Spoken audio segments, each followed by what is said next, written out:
Hey guys, welcome back to the channel. My name is Chris. This week's project, yep, a little bit unorthodox. We're gonna make a serving tray, but how we're gonna go about it is gonna be a little different. Now, of course, I've got some live edge pieces here. We're gonna incorporate 2 or 3 of these, and we're also, man, tried and true, good old TotalBoat epoxy 2-part. It's gonna be a fun little adventurous project. Can't wait for you to stick around and see what we come up with. Thanks for joining me, and let's get right into it.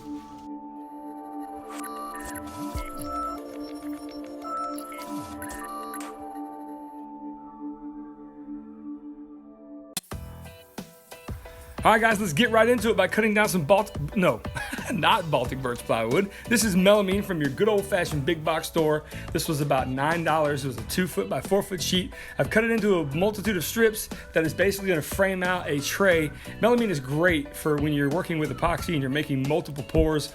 It has a non-stick surface. Well, at least it doesn't stick very well to epoxy, considering epoxy adheres itself to almost anything. And we've got this tray made. Now we need to make just a little bit of insurance so none of it seeps through the edges. We're going to use some Starbond thick CA glue. You could use caulk as well, but this is what I have on hand, and this should work pretty well. After lining all the edges with that CA glue, I'm going to turn it over and just get a little bit more insurance with some Tyvek tape or some house wrap tape, if you will. And well, who is that? That's my son here. I guess my mother brought him to me while I was filming, so I had to play with him just for a little bit. What a good little kid. And anyway, back to the project. So I've got some live edge pieces that are left over from a previous video, a desk that I made, and I definitely recommend you guys go check that out. I'll link it down below as well. So I have this really unique piece that kind of resembles like a rifle of some sort, and why not just have a little fun outside? Just messing around. Anyway, back to the project. So I've cut this down to length, and I realized that the tray that I've made is a little too wide for the piece that comes out to go through my surface planer, so I'm doubling up a piece of melamine as you see there. I test the fit on all 3 pieces. It looks really good, so I'm happy to go ahead and continue now. I'm gonna go ahead and take this piece and I'm gonna clamp it down, and instead of using some type of adhesive, I'm just gonna go ahead and countersink some screws in the back and screw it down as a physical attachment and not worrying about any type of adhesive to dry. Plus, I'm never gonna see the bottom of this, so it's no big deal. All right, guys. So, it's a hot day here in Florida. Gotta get refreshed. Back at it. So the actual mold is finished, okay? This is pretty much the whole thing. Now it's time to pour some epoxy, but before I do that, I'm gonna go around this property and I'm gonna gather some things that are synonymous with our home, at least on the outside. I'm gonna gather some gravel that we have in the backyard, maybe some grass, maybe some mulch, just some kind of cool things to kind of make it look like a landscape. But here's the cool part. Over the past few months, these little critters have made it into the shop, and they've made it into the shop, died of natural causes, and I'm gonna incorporate these and embed them in the epoxy as well. As far as I know, these are cicadas. Well, I know these are cicadas. A couple little moths here, and then this big guy, this is insane. Look at that. Look at that. Look at that. This guy made it in here. It's a Japanese water bug, I believe, and he's gonna go in there. We're gonna prop them up and make a cool little landscape, and hopefully this serving tray will be one of a kind. So let's go. I never thought I would ever cut the grass with scissors, but this was the perfect opportunity to gather some. Also, we're gonna gather some of this mulch down here by our massive oak tree that we absolutely love.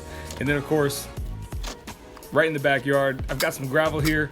This gravel's kind of all over the house, but this is where I got it from. So now it's time to lay all these materials out to kind of be representation of our home, of our outdoor life. And as you can see, the gravel goes in one side, there's some mulch on the other. I'm gonna lay some grass in one side and then again some more gravel. Now this is turning out to be pretty nice. We're gonna go with it and we're gonna see how it works. Now on to the epoxy. This is TotalBoat's 2-part high performance epoxy. It's a 2-to-1 ratio. So I'm mixing up about 40 ounces here. Now, here's something I need to discuss. The mulch and the grass still have a little bit of residual moisture in them. Now, if I do a thick enough pour, some of that moisture is gonna adversely react to the epoxy. And if I've done this right, the grass and the mulch, although it looks great right now, will have these little micro bubbles start to form as the epoxy heats up and cures.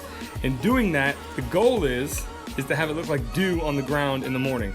Now, on to put this water bug in, and then this big moth. We're gonna lay these in on the first layer just to kind of get them to adhere, so the next time I make another pour, they don't rise to the surface and float. As you can see, I'm putting in a cicada here, kind of nestling them in the rocks, and onto the second pour. Everything looks like it's going pretty well. I got this small moth, another small cicada, and here we go. We're gonna layer about 7 to 8 layers of a 1/4 inch thick, and then we should be in good shape. Now I'm gonna do my best Bob Marley impression. Steer it up, come on little darling. And there we go, the final pour, or at least I think it's the final pour. Yeah, nope, it's not. I didn't quite mix enough. But check this out, look at these bugs. Water bug, cicada.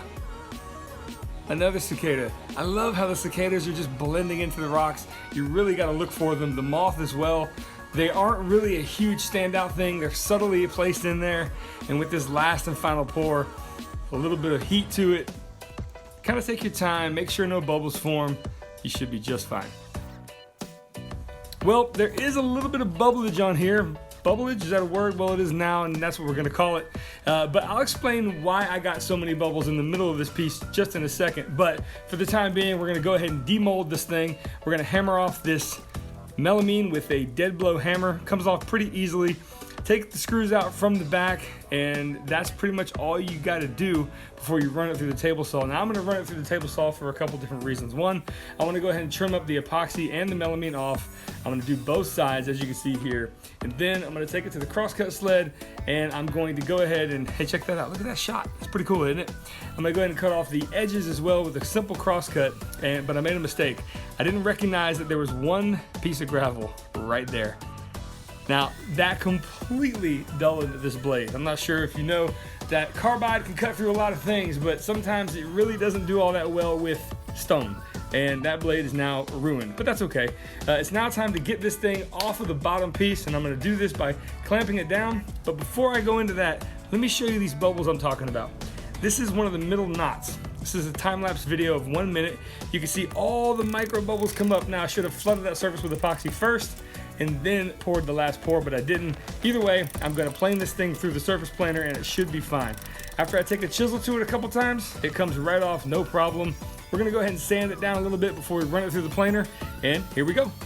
Resin can be an absolute mess through a planer. I even have this thing hooked up to dust collection, and it's still making a ton of plastic shavings. Either way, I take my time, I run this through about 25 to 30 times, and it gives a pretty good result, exposing some of that wood.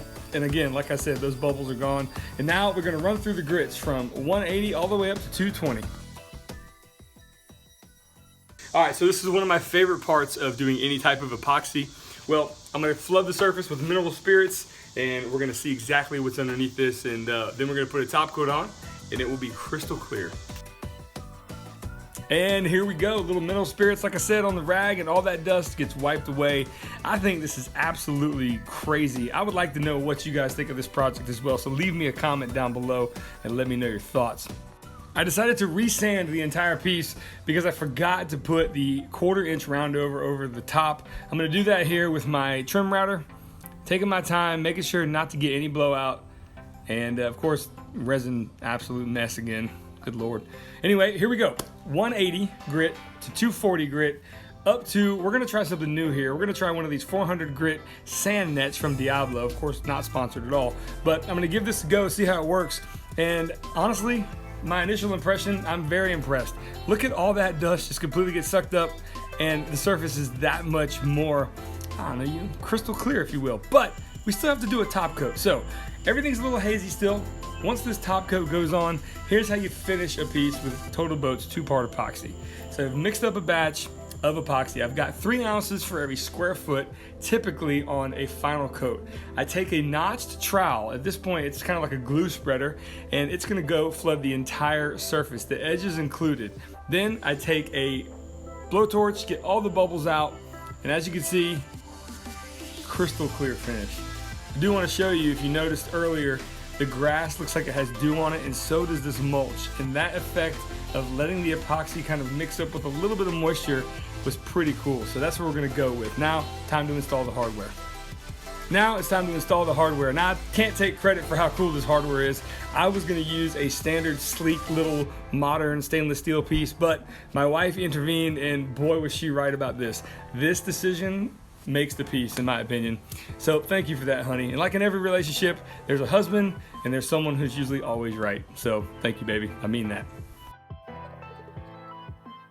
Then I flipped the piece over, drilled 4 holes, and installed some rubberized feet. These are gonna give it a nice sticking power on whatever surface you're on. That way it doesn't slide around on you. And yeah, that's pretty much the project complete, guys. Look at the absolute reflection on here. As you can see, the water bug, I think, is my favorite part. I really hope you guys enjoyed this. This was a really fun project to do, and I've been looking for an excuse. Sorry about that reflection. I've been looking for an excuse to use these, and yeah, crazy idea. I really do want to know your thoughts on this. Leave me a comment below, yay or nay. Was it a cool idea or not? I very much appreciate it, y'all.